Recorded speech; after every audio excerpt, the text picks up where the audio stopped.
vamos a dar inicio a la conferencia del doctor Guillermo Pareja Herrera de México, titulada El doctor Viktor Frankl vivió para preservar y enriquecer lo humano en nosotros.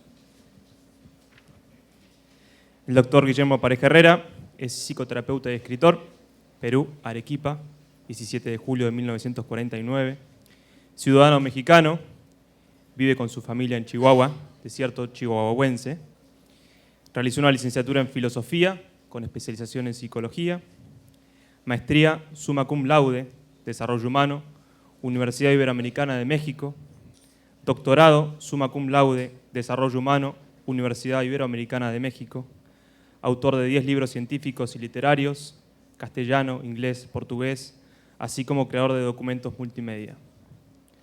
Profesor visitante y distinguido por universidades latinoamericanas, articulista en revistas especializadas y periódicos español, inglés, portugués, con numerosas colaboraciones, autor de las Cartas del Desierto, transmitidas por radio Universidad de Chihuahua, México, y a través de Internet desde 1995, contando con más de 5.500 emisiones. Psicoterapeuta especializado en logoterapia y análisis existencial, amigo y colaborador del doctor Viktor Frankl, 1905-1993, por 25 años. Guillermo, un honor, un gusto.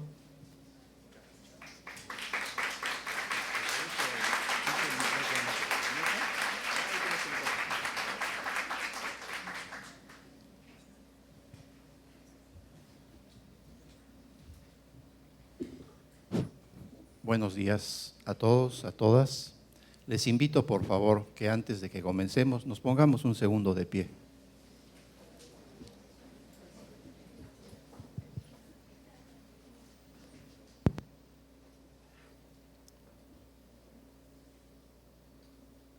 Esta experiencia de asistir a este congreso está marcada por el dar y recibir. Entonces yo quisiera invitarlos a todos para que estos minutos que me corresponden para compartir este contenido con ustedes, nosotros desde nuestro mundo interior, como decimos familiarmente, desde nuestro corazón, dediquemos estos minutos a alguien que lo necesite, esté presente o esté ausente o esté muy lejos. Que le enviemos estos minutos de este trabajo sumado entre todos a esa persona o a esas personas que en nuestra mente o en nuestro corazón sabemos que les puede ayudar.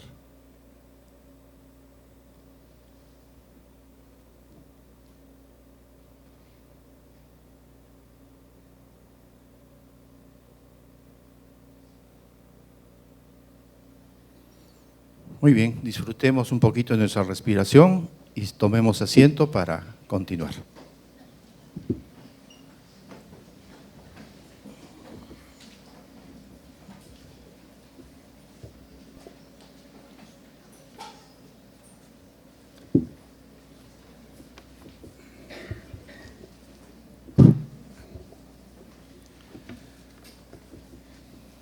Queridos amigos, como tenemos aquí en la sucesión de las transparencias que podemos observar y disfrutar.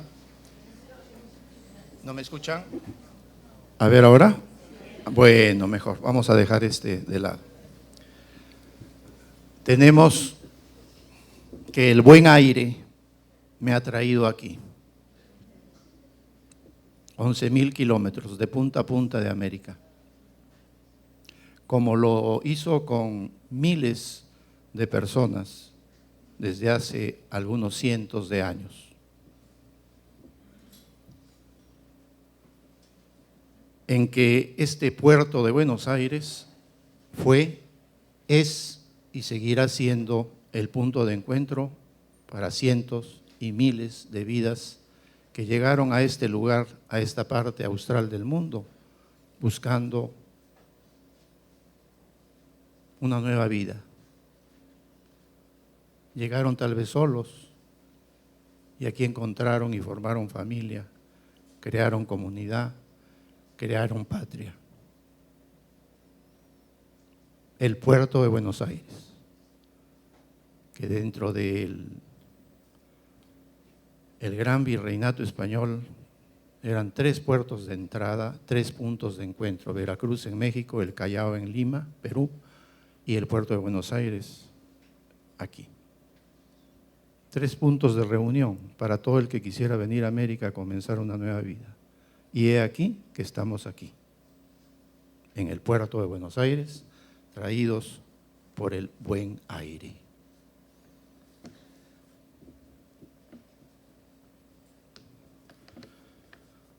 Pues ya pueden observar de dónde vengo. El desierto de Chihuahua, México, no donde termina la patria, sino donde comienza precisamente.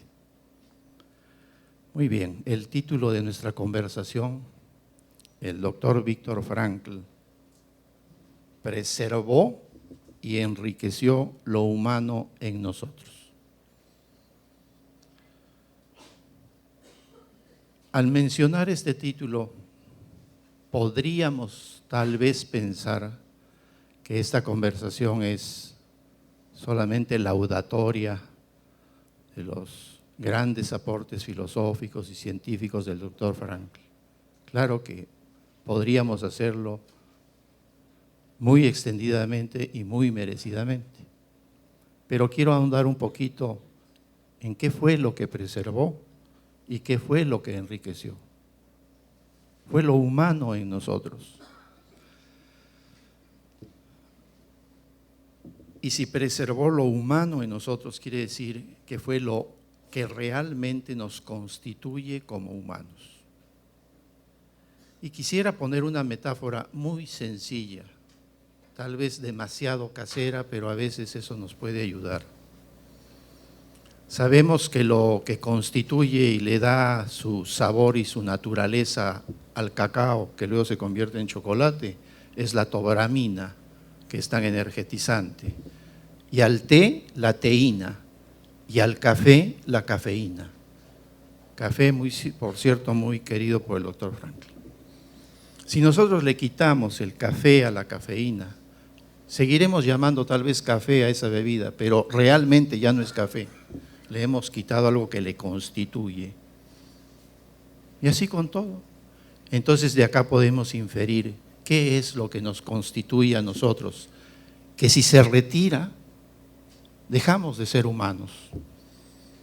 Y entonces ya me han hecho el favor mis colegas que me han precedido, porque lo han dicho en tan pocos minutos, por activa y por pasiva, lo que nos constituye.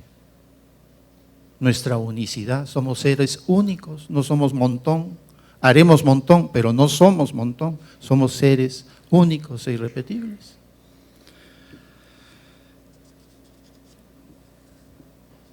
Y estamos enfrentados a una dificultad que nos es extendida en todo el planeta. Y en el planeta somos 9.000 millones de seres humanos. Y el principal problema que tenemos es la convivencia. No hay punto de nuestro planeta en donde nosotros fijemos la mirada o pongamos el dedo en un mapa donde no haya conflictos de convivencia humana, que llegan a escalar a tal grado que terminan en mutuo exterminio, donde ya no hay ganadores ni perdedores, porque perdemos todos de alguna manera nuestra condición y el supuesto ganador no puede vanagloriarse de eso, porque para destruir al otro se envileció a sí mismo.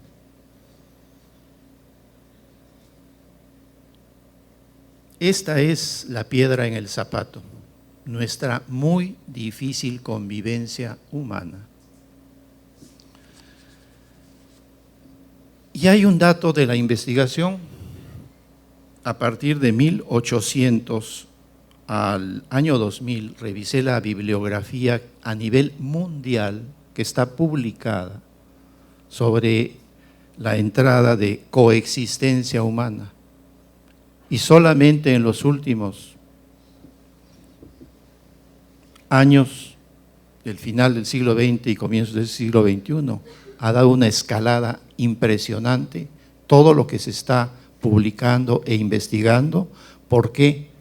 Porque hemos detectado que mientras nosotros no le encontremos la cuadratura al círculo, como decía Dante Alighieri en la Divina Comedia, la cuadratura al círculo, que es muy difícil, este acertijo de poder ser humanos, todos, es una tarea pendiente.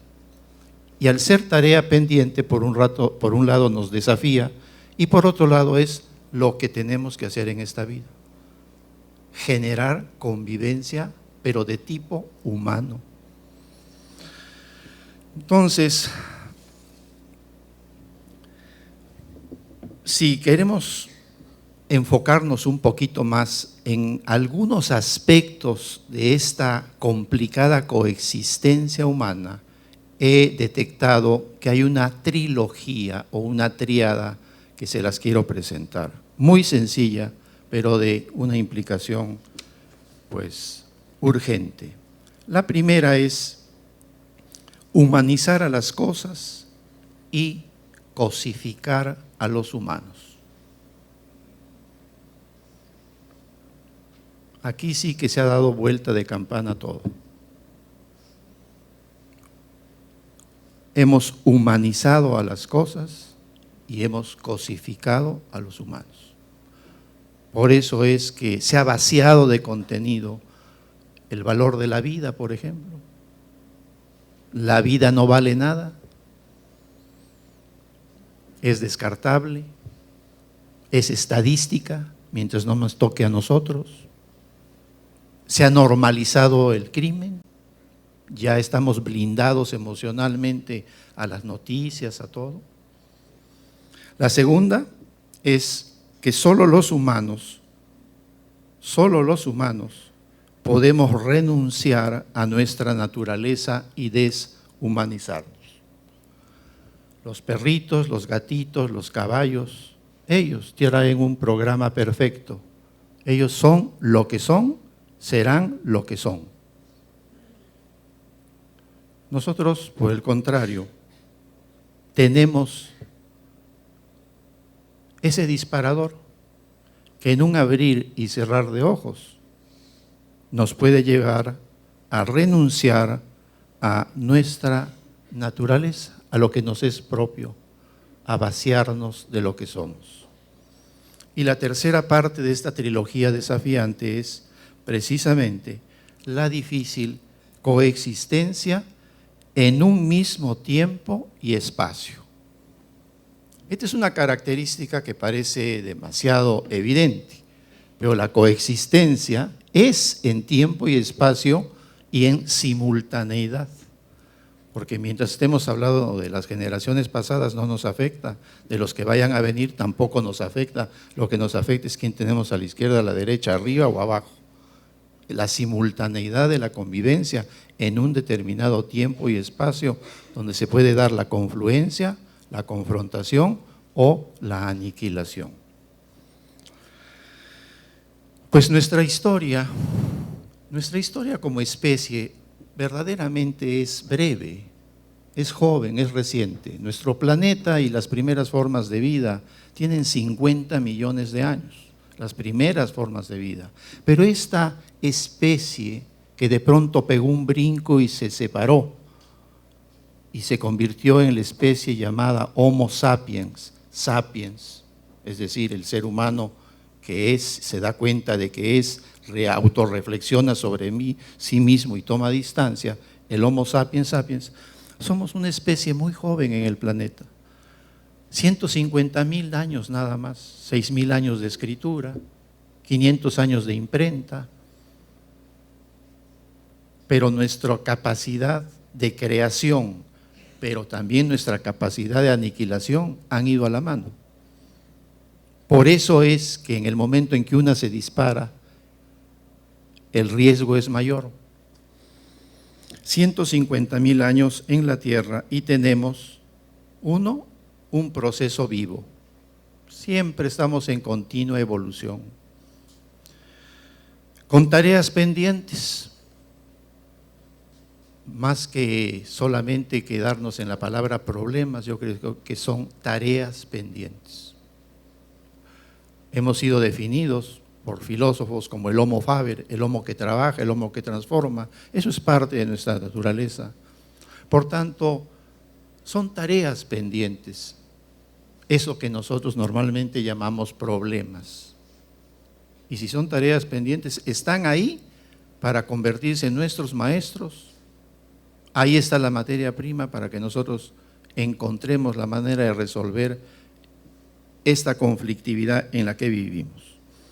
Y evidentemente, otra característica de este proceso de pasar de simios a Homo sapiens es que todo nuestro proceso, desde que abrimos los ojos como especie, está marcado por aciertos, muchos, errores, muchos, y contradicciones, muchas.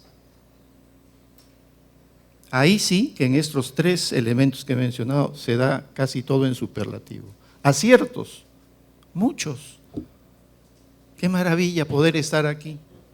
Esto es producto de muchos aciertos, de mucha inventiva, de mucha creatividad, ciencia, tecnología aplicada para que yo tenga un micrófono, me puedan oír hasta atrás y se lleven la conferencia grabada en una memoria chiquita.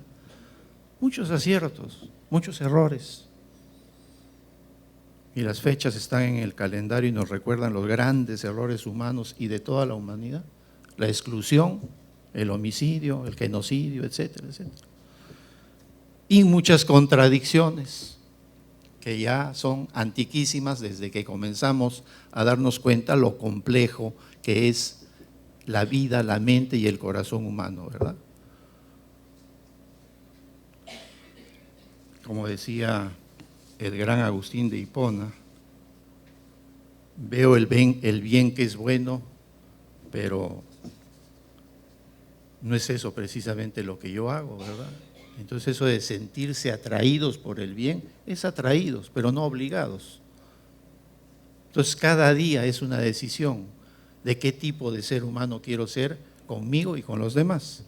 Bien, y junto con esto, quisiera mencionar que nosotros como especie y como seres humanos, hay algo que nos define y es que somos seres sedientos.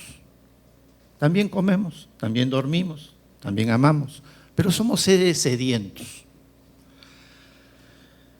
Y esta sed es una sed de conocer, una sed de hacer y una sed de tener. Lo digo porque vengo del desierto y ahí si algo sabemos es de tener sed, de cuidar el agua y de morirnos de sed. Pero si esto lo llevamos a otro nivel y leemos la historia humana, hay mucha sed. Y la logoterapia de nuestro querido maestro, el doctor Frankl, no es ajena a esta sed. Yo recuerdo que en alguna ocasión, estando allá con él, en un libro que él estaba leyendo, tenía una reproducción pequeñita de una pintura de un vienés contemporáneo de él, y es la que ustedes pueden observar en la pantalla. Alvin Iger Linz, que hizo esta pintura que es bastante conocida en el mundo austriaco, entre los campesinos de las zonas pobres de Austria, que se llama Die Quelle, es decir, la fuente de agua. Y no necesita explicación. No necesita explicación. Y esta reproducción del óleo, que creo que en este momento está en Salzburgo, me parece, la tenía el doctor Frank en una postalita dentro de un libro. Y entonces en una conversación que tuvimos, cambió la postal del lugar y entonces la vi, le pregunté qué era y me la mostró. Y dije, qué curioso que él tenga esta postal ahí. Me quedó en la memoria y digo, realmente creo que el pensamiento, la vida del doctor Frankl y su logoterapia es un instrumento para calmar esa sed profunda que tenemos como seres humanos, pero sed de búsqueda de un para qué vivir. Y Esta sed se replica a lo largo y ancho de nuestro planeta.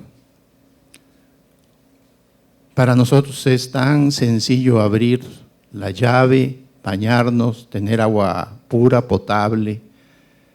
Y así como en la acuarela, óleo de este señor, Alvin Igerlitz, el ser humano se sigue echando de bruces para beber en un charco.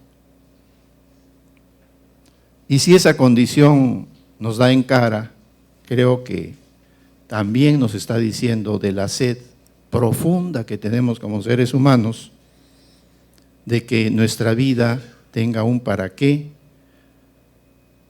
para los individuos y para la humanidad. Y quizá en ese sentido podríamos hacernos la pregunta de manera personal: ¿qué tanta es mi sed? ¿Y cómo la calmo? ¿Qué tanta es mi sed y cómo la calmo? ¿En dónde bebo?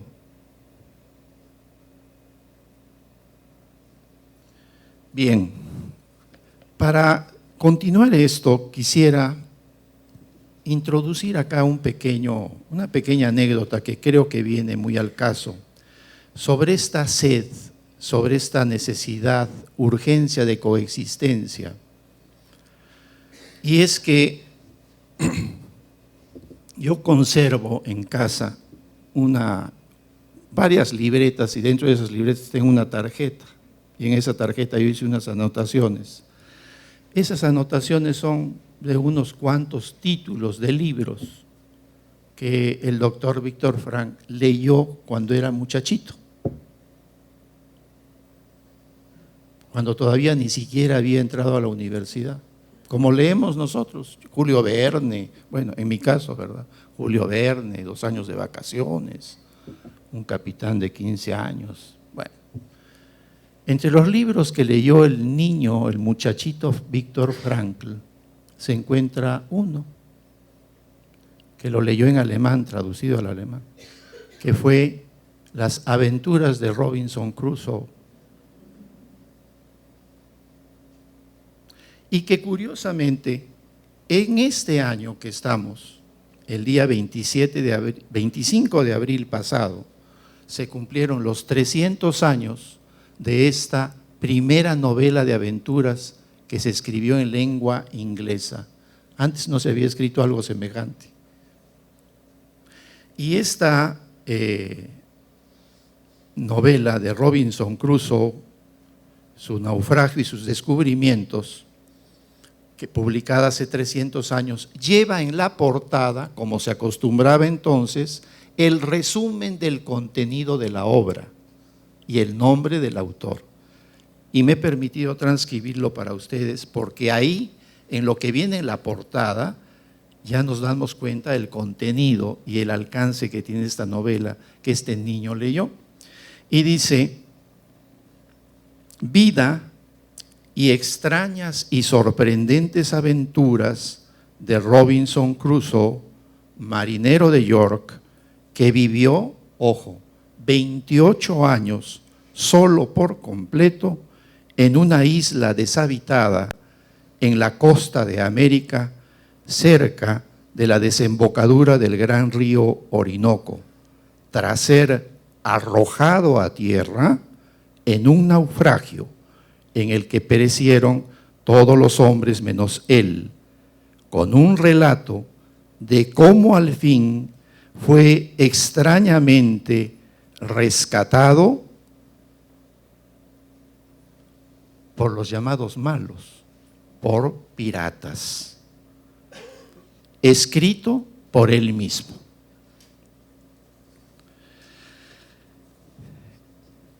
¿Qué pasó por la mente y por el corazón de este niño, este jovencito Víctor Frank, al leer Robinson Crusoe? ¿Qué descubrió? El gran descubrimiento que hace Robinson Crusoe en esa isla es que él, sin contar con su consentimiento y por obra, gracia o desgracia de un naufragio, es arrojado a una isla. como el doctor Frankl es arrojado a un campo de concentración. Y se ven los dos en una situación extrema. Y los descubrimientos de Robinson Crusoe en la isla son muchos. Y el primero y más grande que hace este hombre náufrago en la isla es darse cuenta, como lo dice él, cuando ya por fin, 28 años después, regresa y se encuentra con los suyos, que estando en la isla, él descubrió que esos llamados 10 mandamientos que recibió de niño en lengua inglesa por su familia, no los necesitaba, porque en la isla él no mataba a nadie, no engañaba a nadie, no traicionaba a nadie, ni le mentía a nadie, ni se metía con nadie. Con lo cual creo que es interesante ver el contenido sociológico de nuestra propia ética que nos ha sido prescrita y que sirve precisamente para mantener y contener la convivencia social, más allá de la dimensión estrictamente religiosa que nos religa con el Creador, etcétera, ¿verdad? Pero además, entre los descubrimientos de Robinson Crusoe está que él para sí, sin que nadie se lo imponga, tiene su propio código ético que vamos a ver luego a continuación, que no está escrito, está dentro de él y él lo descubre en su soledad durante esos 28 años. De tal manera que solo donde hay 2 o más humanos se da toda esta suerte de encuentros, desencuentros, etcétera, etcétera. Robinson Crusoe hace a lo largo de las páginas, porque realmente son una meditación, no solamente una narración de sus aventuras, hace una valoración de sus rasgos que lo constituyen como humano, y a la conclusión que él llega es: mi nombre me lo dieron, yo no lo elegí, y me lo dieron en inglés. La lengua en la que yo pienso solo y dialogo solo es inglesa.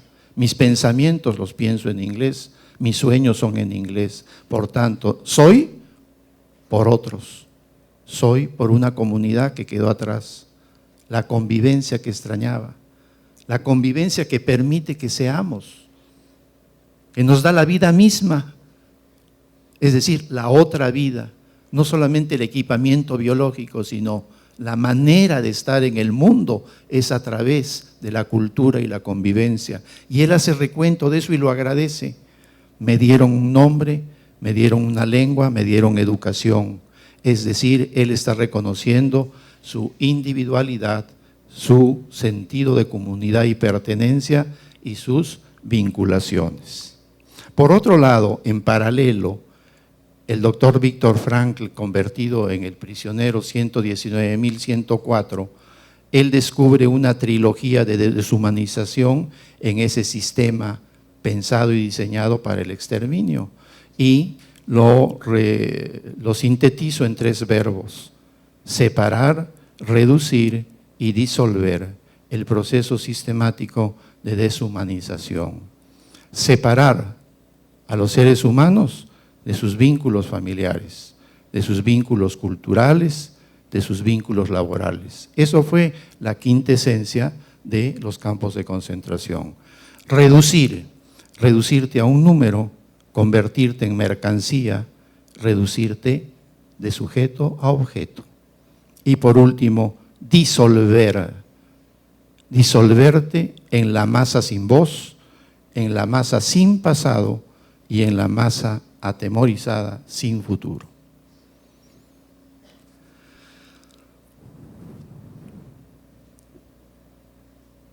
Estos ecos de la lectura de Robinson Crusoe para el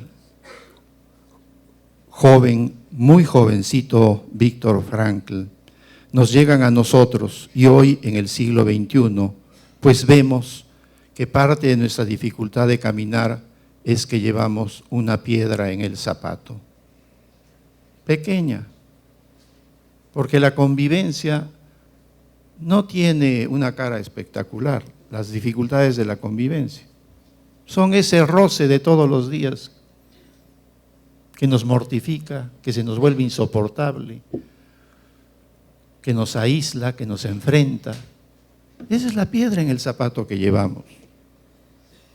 La problemática humana a veces tendemos a sobredramatizarla y ponerle nombres así muy espectaculares. Pero a ver, caminemos 1 hora, 2 horas por el campo con una piedra en el zapato. No vamos a llegar muy lejos.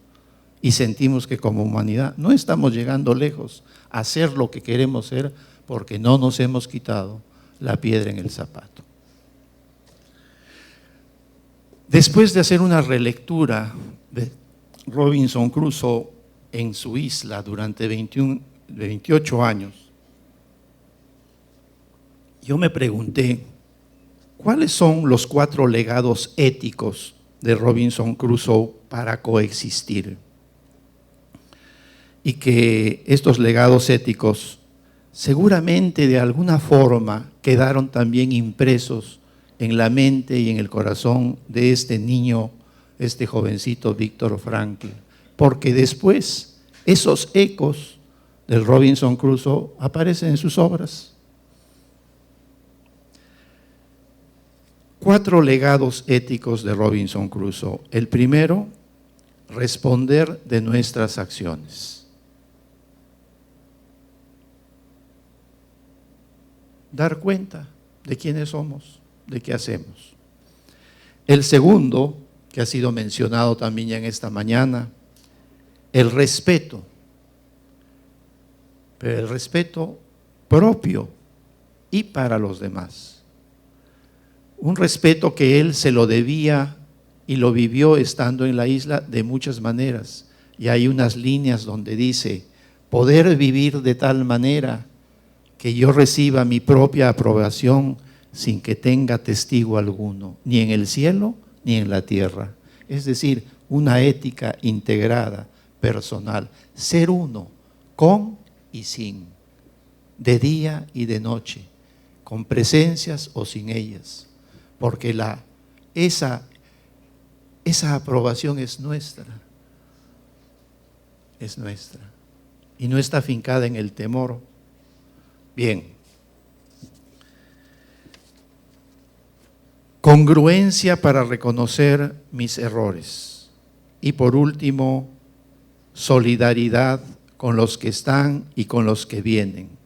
Robinson Crusoe, en algunas partes de su narración, lo que nos está diciendo es, si algún día salgo de aquí, que esta isla no quede peor porque yo estuve, sino tal vez mejor porque yo pasé por aquí. Y él se decía, no tomaré una fruta más que la que sea necesaria para vivir. No cortaré un árbol más que lo necesario para poderme hacer una choza. No pescaré un pez más que lo indispensable para poder vivir ese día. No me apropio de nada porque al mismo tiempo todo me pertenece, me ha sido dado. Está la isla para mí. Ese poseer, ese controlar, estaba fuera de sus categorías. Era él estando ahí. Y algo de eso, creo que tenemos nostalgia y sed al ver este tipo de vida que este hombre llevó. Por eso yo me pregunto si es que hay alguno de estos 4 legados éticos que pudiera sobrar. Y creo que los 4 son un destilado que hizo Robinson Crusoe de esa experiencia estando en la isla. Y hay un pequeño texto muy luminoso de estas aventuras de Robinson Crusoe que leyó este jovencito, Víctor Frankl, que dice así: aprendí a considerar más el aspecto brillante de mi situación que lo que me faltaba. Y este recurso a veces me proporcionó tan inefable consuelo que a veces que apenas puedo expresarlo. ¿De qué está hablando? Lo mismo que va a expresar el doctor Frankl muchos años después. Es el mismo eco. Por eso creo que es muy importante, y yo los invito a que aquellos, me imagino, quisiera asumir, todos los que estamos aquí, hemos hecho muchas lecturas de niños, de adolescentes, pero a veces las hemos dejado ahí como quien cumple ya y palomea, ¿no? Ya leí, sí leí cosas de niño, pero yo los quisiera invitar a que hiciéramos una lista en un momento de tranquilidad y recordemos de nuestra infancia, de nuestra adolescencia, cuál es y a qué se debe que algunos libros dejaron una huella peculiar en nosotros. Y si esa huella forma parte de nuestro equipamiento ético en este momento, porque las lecturas son semilla de transformación y muchas veces inconsciente, y uno los lee, pero quedaron actuando ahí, y tal vez 30, 40, 50 o a los 70 años uno dice, esa semilla soy yo ahora. Y el doctor Frankl, hay un eco de este libro en particular en varias de sus obras, y les voy a dar precisamente un resumen de eso ahorita. Mientras tanto, el prisionero dice, al hombre se le puede arrebatar todo salvo una cosa, la última de las libertades humanas, la elección de la actitud personal ante un conjunto de circunstancias para decidir su propio camino. Robinson Crusoe y el doctor Frankl, el prisionero, hicieron lo mismo. Este texto va para los dos. Los hermana en distintos momentos. Volvamos al título. El doctor Víctor Frankl preservó y enriqueció lo humano en nosotros. Y la pregunta obvia, sencilla, es ¿cómo lo hizo? Y lo hizo a través de una trilogía.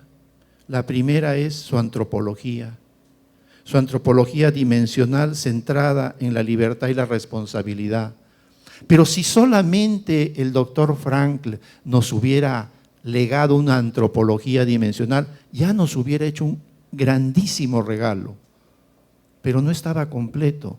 Él era un hombre de ciencia y entonces genera un modelo psicoterapéutico que complementa su reflexión filosófica y nos diseña la logoterapia y el análisis existencial.